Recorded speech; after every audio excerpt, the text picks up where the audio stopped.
Malam menggigil dalam pelukan sunyi saat angin lembab dari laut kidul menyapu pelataran istana Trowulan. Di ruang dalam yang remang-remang, hanya sebatang damar menyala pelan, mengurai bayangan panjang di dinding batu. Sosok tinggi berselimutkan jubah coklat berdiri mematung, menatap peta Nusantara yang tergelar di atas meja batu. Ia bukan sekadar pengagum wilayah, ia adalah pengukir takdirnya, Patih Gajah Mada. Namun malam ini bukan malam biasa. Suara genderang kemenangan telah lama berhenti. Yang tersisa hanyalah deru napas berat dari dada yang memikul beban lebih dari sekadar kejayaan Majapahit. Tiba-tiba, langkah kaki terdengar mendekat. Sosok renta bersurban putih memasuki ruangan. Ia tidak memberi salam, tak pula memberi aba-aba hormat. Tak perlu, hubungan mereka telah melampaui protokol istana. Dialah Syekh Maulana Iskandar, pendeta dari Gujarat yang kini lebih dikenal sebagai sang pengembara batin. Sudah sejauh ini engkau mengukir sejarah, Mada, ujar sang syekh, suaranya seperti aliran sungai yang menembus batu. Gajah Mada tak menoleh. Tangannya mengepal, matanya menatap pulau-pulau dalam peta yang belum dijamah. Aku telah mengucapkan sumpah palapa, menyatukan seluruh Nusantara. Tapi ada satu sumpah yang tak tercatat dalam kidung atau lontar, Guru. Syekh Iskandar melangkah mendekat. Sumpah itu, kini menuntut pembuktian, bukan? Angin berdesir di sela-sela dinding batu. Gajah Mada menarik napas panjang, lalu berkata lirih, nyaris seperti doa. Aku bersumpah, setelah tanah ini bersatu, aku akan menaburkan benih kebenaran. Bukan dengan pedang, tapi dengan hikmah. Aku ingin setiap jengkal bumi Nusantara mengenal kalimat tauhid, bukan melalui penaklukan, tapi dengan cahaya kasih dan akal. Syekh Iskandar tersenyum samar, seakan telah menanti sumpah itu diucapkan dengan sadar. Waktu itu akan datang, wahai Arya. Namun jalanmu akan penuh liku. Para penikmat kekuasaan tak akan membiarkan cahaya menembus bayang-bayang mereka. Suara air di luar kamar berdenting lembut, menandai malam yang kian larut. Namun dalam dada sang patih, telah lahir fajar baru. Satu sumpah telah ditegakkan, bukan di atas batu prasasti, melainkan di dalam lubuk jiwa, yang hanya diketahui langit dan seorang wali. Di luar, bintang-bintang bertabur seperti permata, seolah menyaksikan sejarah yang kelak tak ditulis dengan tinta, tapi dengan jejak-jejak tak terlihat, jejak seorang patih yang memilih menjadi pelayan Tuhan setelah menjadi penakluk dunia. Fajar menyelinap dari balik pepohonan randu alas saat Gajah Mada berdiri di pelataran belakang istana. Matanya menyapu hamparan sawah dan rumah-rumah rakyat yang tampak tenang, terlalu tenang. Di balik kesenyapan itu, ia merasakan denyut yang tak beres. Seperti tubuh raksasa yang tampak sehat, namun mulai digerogoti dari dalam. Kejayaan Majapahit telah mencapai puncaknya. Negeri-negeri takluk tunduk pada Panji Surya Majapahit. Upeti mengalir deras, dan para pejabat berpesta pora di balik dinding istana emas. Namun Gajah Mada, sang patih penggerak roda kekuasaan, justru merasa asing di tengah gemerlap itu. Pada suatu siang, di balairung utama yang megah, para menteri memperdebatkan rencana penambahan pajak untuk wilayah Bali dan Tumasik. Mereka berbicara seperti saudagar, bukan negarawan. Lapar kekuasaan telah menumpulkan rasa. Rakyat sudah lelah, suara Gajah Mada memecah kebisingan. Jika kita terus memeras tanah yang telah kita ikat dalam satu panji, maka kita hanya akan memanen murka. Para pejabat saling pandang. Mahapati yang dulu dielu-elukan karena ambisinya kini terdengar seperti petapa yang mengutuk dunia. Ada yang tersenyum sinis, ada yang diam penuh siasat. Ketika malam tiba, Gajah Mada kembali menemui gurunya. Di sebuah rumah kecil di luar Trowulan, ia bersimpuh di hadapan Syekh Maulana Iskandar. Aku membangun kekaisaran, Guru, tapi kini aku melihatnya tumbuh seperti pohon yang akar-akarnya busuk. Syekh itu menatapnya lama, lalu menjawab perlahan, karena kerajaanmu dibangun di atas semangat penguasaan, bukan pencerahan. Kini saatnya engkau menanam akar yang sejati, bukan untuk Majapahit, tapi untuk masa depan Nusantara yang tercerahkan. Gajah Mada terdiam. Petikan kata-kata gurunya mengiris relung jiwanya. Di sanubari yang dulu dipenuhi strategi dan taktik, kini tumbuh kegelisahan baru. Ia mulai menyadari bahwa menundukkan bumi jauh lebih mudah daripada membebaskan hati manusia dari kezaliman. Malam itu, ia menulis sebuah surat rahasia. Isinya bukan instruksi militer, melainkan undangan kepada para ulama dari Samudera Pasai, Campa, bahkan Mekah dan Gujarat, agar datang ke Majapahit menyampaikan ilmu dan kebijaksanaan. Ia tak tahu apakah surat-surat itu akan sampai. Tapi ia tahu, benih telah dilemparkan ke angin. Dan seperti janji Tuhan pada para penanam harapan, kelak pasti akan tumbuh, meski bukan di tangannya sendiri. Dalam sunyi malam, Patih Gajah Mada menatap langit, bukan lagi sebagai penguasa tanah, tapi sebagai hamba yang merindukan cahaya turun ke bumi yang dikasihinya. Senja menggantung muram di langit Trowulan. Mega kemerahan melukis cakrawala seakan membisikkan bahwa masa keemasan Majapahit perlahan condong ke arah bayang. Namun di ruang dalam sebuah perpustakaan tua, di balik tirai-tirai berdebu, Gajah Mada menyalakan pelita baru, bukan cahaya obor, tapi cahaya ilmu. Di sanalah ia menyembunyikan gerakan kecil yang lahir dari hasrat besar, sebuah majelis rahasia, tempat para pelajar, penyair, dan ahli hikmah berkumpul tanpa mengenakan jubah kekuasaan. Mereka membaca bukan untuk menaklukkan, tetapi untuk memahami. Kitab-kitab dari berbagai penjuru mulai masuk diam-diam ke istana, tafsir Al-Kasyani, Risalah Kusyairiyah, juga teks filsafat dari Andalusia yang diterjemahkan dalam aksara Jawa kuno. "Jangan sebut ini majelis dakwah," bisik Gajah Mada pada seorang pemuda Aceh yang membacakan syair Jalaluddin Rumi. "Sebutlah ini taman pemurnian batin." Malam-malam di ruang itu menjadi musim semi bagi pikiran. Aroma gaharu dan tinta menyatu dengan doa-doa lirih yang tak terdengar para pengintai istana. Gajah Mada sendiri kerap menyamar sebagai saudagar untuk keluar masuk ke desa-desa, menyusup dalam perbincangan rakyat jelata, menabur nilai-nilai Islam lewat kisah, lewat laku. Ia tahu, dakwah yang dipaksakan tak akan bertahan. Maka ia memilih jalan halus, menyusupkan keindahan akhlak dalam tarian, menyematkan ayat dalam tembang macapat, menyelipkan nilai tauhid dalam falsafah Jawa yang sudah akrab di telinga rakyat. Ia tak meruntuhkan adat, ia merasuki ruhnya, memurnikan jantung kebudayaan tanpa membenturkan. Namun, tak semua mata tertutup. Seorang menteri tua, Rakrian Sangkala, mencium pergerakan ini. Ia mendekati raja, membisikkan bahwa Mahapatih tengah beralih setia. Ia tak lagi berjuang demi Majapahit, bisiknya, tapi demi agama asing yang menggerogoti tanah leluhur. Di dalam istana, angin kecurigaan mulai bertiup. Gajah Mada mengerti waktunya semakin sempit. Tapi wajahnya tetap tenang. Baginya, kekuasaan bukan lagi puncak, melainkan beban yang siap ditanggalkan kapan saja demi cahaya yang lebih abadi. Pada malam ke-14 bulan Sura, ia memanggil seluruh anggota majelis kecil itu. Di bawah naungan bulan purnama yang tergantung sepi di langit, ia berujar, "Jika aku harus pergi, kalian yang akan menjadi cahaya. Jangan gentar, karena benih yang ditanam dalam sunyi, kelak tumbuh paling kokoh." Ia tak meneteskan air mata. Tapi tanah tempat ia berdiri menyimpan jejak kaki yang bergetar, bukan karena takut, tapi karena tahu jalan sunyi ini akan berakhir dalam ujian, darah dan pengkhianatan. Langit Trowulan mendung. Di kejauhan, petir menyambar, seakan alam sendiri menggeliat menolak kepergian Sang Mahapatih. Tanpa upacara, tanpa iring-iringan kebesaran, Gajah Mada meninggalkan istana di waktu subuh. Ia tak membawa lambang kekuasaan, hanya sebilah keris warisan dan satu tasbih kayu cendana pemberian sang syekh. Samar, dari balik hutan bambu, seekor burung hantu melintas. Pertanda, kata orang tua, bahwa pengetahuan baru akan lahir di tanah asing. Tujuan pertamanya adalah Samudera Pasai, negeri dagang yang harum namanya di kalangan ulama. Perjalanan laut memakan waktu panjang, ditempuh melalui pelabuhan Tuban, menyamar sebagai saudagar rempah. Tapi bukan lada yang ia cari, melainkan kebenaran yang tak bisa dibeli dengan emas. Setibanya di pesisir Aceh, ia disambut bukan oleh pejabat, melainkan oleh para fakir yang menggenggam kitab lebih erat daripada menggenggam dunia. Di Masjid Batu Putih yang menghadap Laut Cina Selatan, ia berjumpa dengan Syekh Yusuf Al-Farsi, pendakwah dari Persia yang mengajarkan tauhid lewat puisi dan sabar. "Kau datang bukan sebagai patih, bukan pula murid.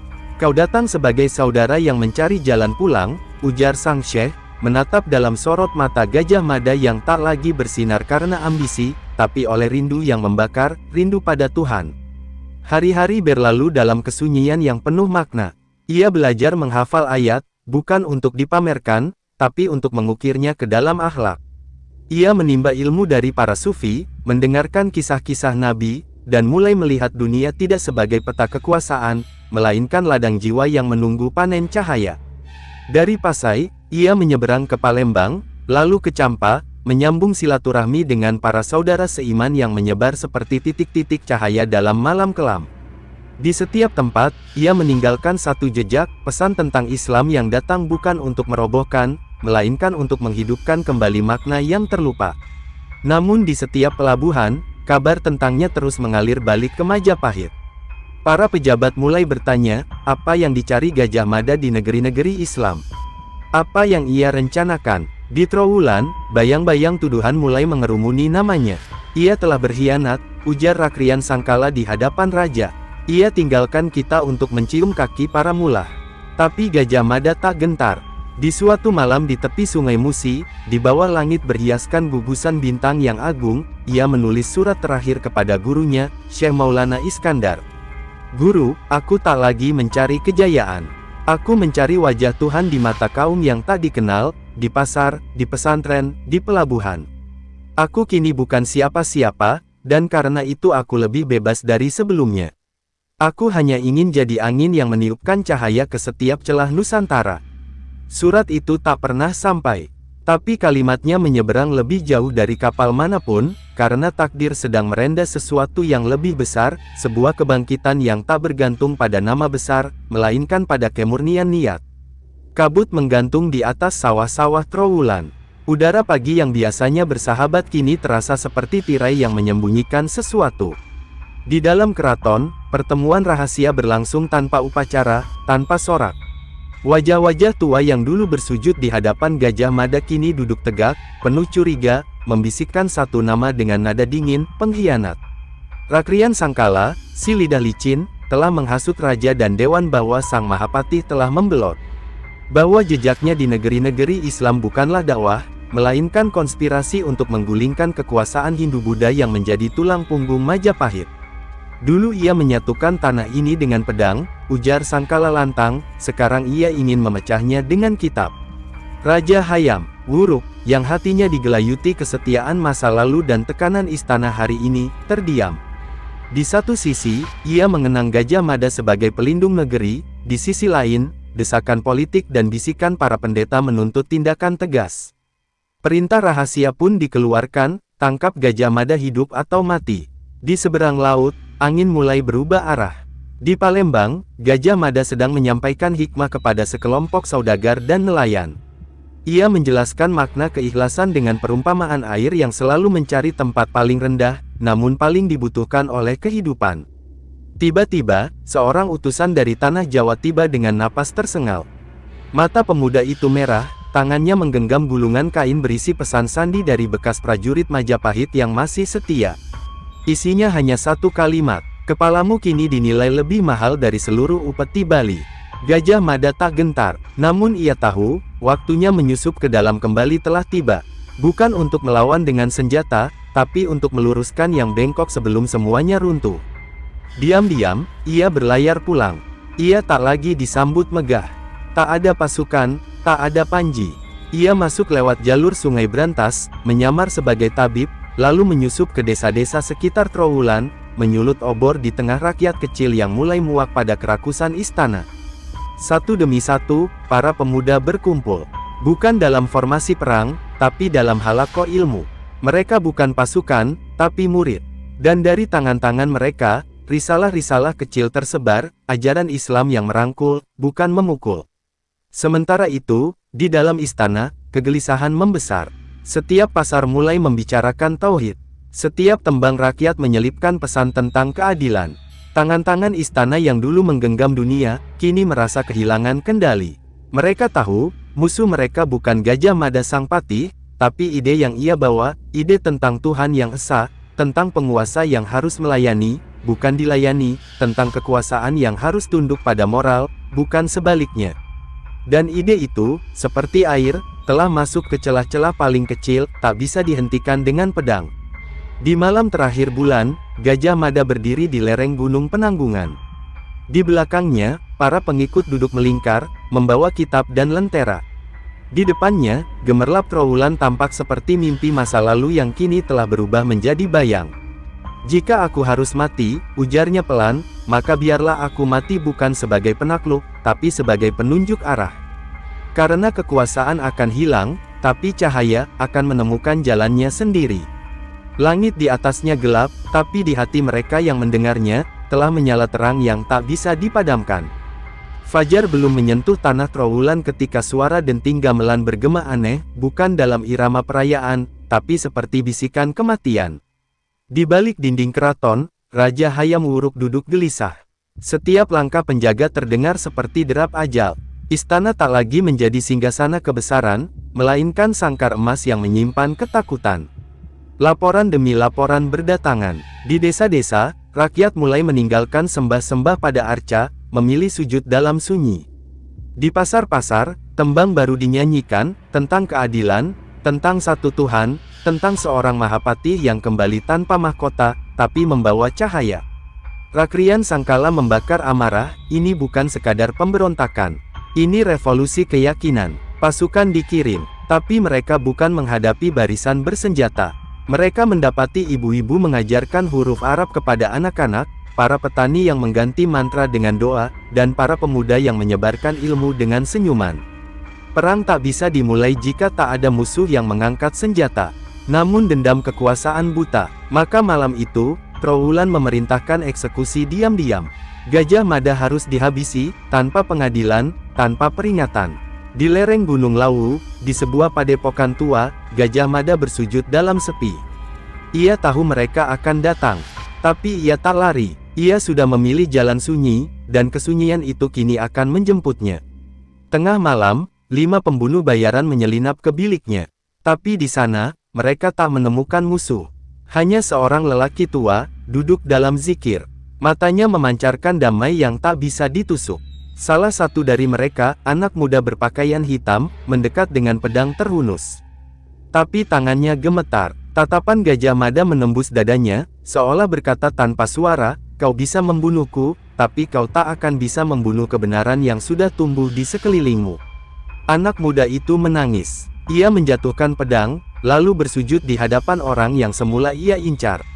Yang lain hanya terpaku, kehilangan keberanian dan arah.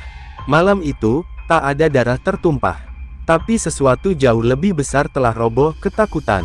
Keesokan harinya, kabar menyebar. Para pembunuh gagal, bahkan sebagian dari mereka memeluk ajaran yang selama ini hendak mereka hancurkan. Rakrian Sangkala murka, tapi saat ia mencoba kembali memprovokasi istana, sebagian besar bangsawan sudah berbalik, bukan karena bujuk rayu Gajah Mada, tapi karena rakyat tak lagi mendengar suara istana. Tembok kekuasaan mulai retak bukan oleh perang, tapi oleh kesadaran yang menyebar pelan namun pasti.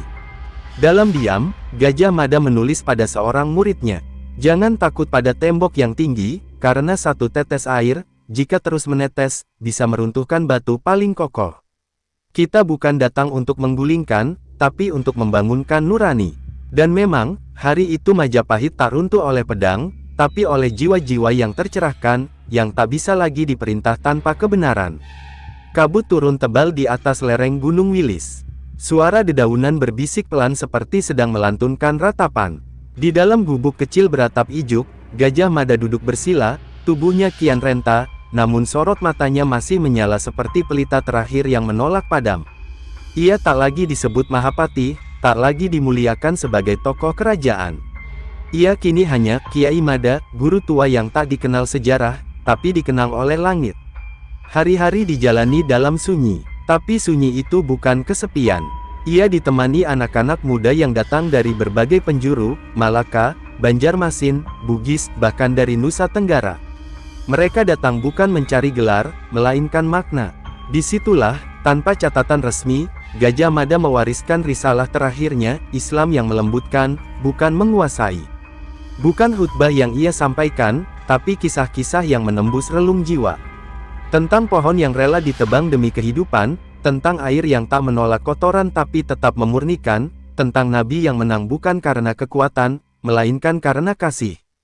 Jika kelak kalian ingin berjuang, katanya suatu malam di bawah langit bertabur bintang, jangan rebut kekuasaan. Rebut hati manusia, karena hanya hati yang berserah, yang bisa melihat kebenaran. Tak ada naskah, tak ada prasasti, Tapi dari murid-murid itu, ajaran Gajah Mada menyebar seperti akar pohon beringin, tersembunyi, namun menegakkan kehidupan. Di pesisir Gresik, seorang pemuda Bugis membuka langgar kecil. Di Demak, seorang keturunan muridnya mulai mengajarkan tafsir di tengah pasar. Di Ternate, ajaran tentang tauhid disampaikan lewat syair dan perahu layar. Nama Gajah Mada tak disebut, tapi jejaknya hidup dalam setiap adab yang diajarkan, dalam setiap doa yang diucapkan tanpa dipaksa. Namun, menjelang wafatnya, ia merasa tenang. Suatu pagi, saat kabut mengambang di antara pucuk-pucuk pinus, ia meminta murid-muridnya berkumpul. Wajahnya pucat, tubuhnya gemetar, tapi ucapannya jernih seperti air mata terakhir. Seorang kekasih yang ditinggal, aku telah menanam, katanya lirih. Bukan untukku, tapi untuk kalian. Kalian akan dilupakan sejarah, tapi dikenang langit. Jangan kecewakan tanah ini dengan membalas dendam. Bawalah risalah ini seperti embun, datang tanpa suara, menghidupkan tanpa paksaan. Ia lalu memejamkan mata, tak ada tangisan, hanya keheningan yang menggigil. Burung-burung yang biasa berkicau pun diam, seolah tahu bahwa seorang penjaga cahaya telah kembali ke asal. Tak ada nisan, tak ada upacara, hanya gubuk kosong, dan di dalamnya, sebuah kitab yang tak selesai ditulis, berjudul Manunggal Rasa, Tauhid Tanpa Kekerasan. Namun sejak itu, Islam berkembang lebih dalam, lebih kokoh. Bukan karena pasukan, bukan karena pedang, tapi karena warisan yang tak kasat mata, warisan dari seorang Mahapati yang memilih ditinggal sejarah, demi hidup dalam cahaya Tuhan. Siap saya lanjutkan ke bab 8, bangkitnya cahaya dari timur, sebagai penutup yang menampakkan pengaruh abadi Gajah Mada dalam kebangkitan Islam Nusantara. Berabad-abad telah berlalu, daun-daun gugur dan tumbuh kembali. Negeri-negeri bertukar nama, dinasti datang dan pergi. Namun di antara serpihan waktu, ada satu cahaya yang tak padam, tak menyilaukan, tapi menghangatkan. Sebuah cahaya yang dahulu lahir dari sujud seorang Mahapati di ujung malam, kini menyebar dari pesisir ke pegunungan, dari pasar-pasar kecil ke pusat-pusat kekuasaan. Di tanah Demak, sebuah kesultanan berdiri. Bukan di atas darah, tapi di atas fondasi akhlak. Para wali songo menyebarkan Islam bukan dengan pasukan, tapi dengan tembang, lakon, dan kelembutan hati. Dan meski nama mereka harum, diam-diam mereka mewarisi satu ilmu yang tak tertulis, satu warisan sunyi dari sosok yang tak pernah menuntut dikenang, Arya Gajah Mada. Di langit-langit masjid, tak ada gambarnya. Di kitab para ulama, namanya jarang disebut. Tapi dalam setiap dakwah yang menghindari kekerasan, dalam setiap langkah yang mengedepankan hikmah, dalam setiap majelis yang mengutamakan cinta daripada kuasa, di sanalah ruhnya hidup. Seorang wali, Sunan Kalijaga, pernah berkata kepada muridnya, Islam di tanah ini tumbuh bukan karena ditaklukkan, tapi karena disiram oleh jiwa-jiwa yang memilih tenggelam dalam samudera kasih Tuhan. Salah satu di antaranya, tidak akan kau temukan di sejarah kerajaan, tapi ia adalah penjaga gerbang nurani. Jejak Gajah Mada tersembunyi dalam hikayat rakyat, seorang lelaki tua yang menghilang di lereng gunung, seorang guru yang menolak dipuja, seorang penabur benih yang pergi sebelum panen. Tapi benih itu kini telah menjadi hutan, Islam yang mekar tanpa pedang, menyatu dalam budaya, menyelimuti Nusantara seperti udara yang tak bisa diikat. Pada suatu malam di abad yang jauh setelah kepergiannya, seorang ulama dari Banten berdiri di depan ribuan santri. Ia memejamkan mata sejenak sebelum berkata, kita berdiri hari ini karena ada yang rela dilupakan, agar cahaya yang ia bawa tak terbatas oleh nama. Dialah penebar awal, bukan kiai, bukan nabi, bukan raja.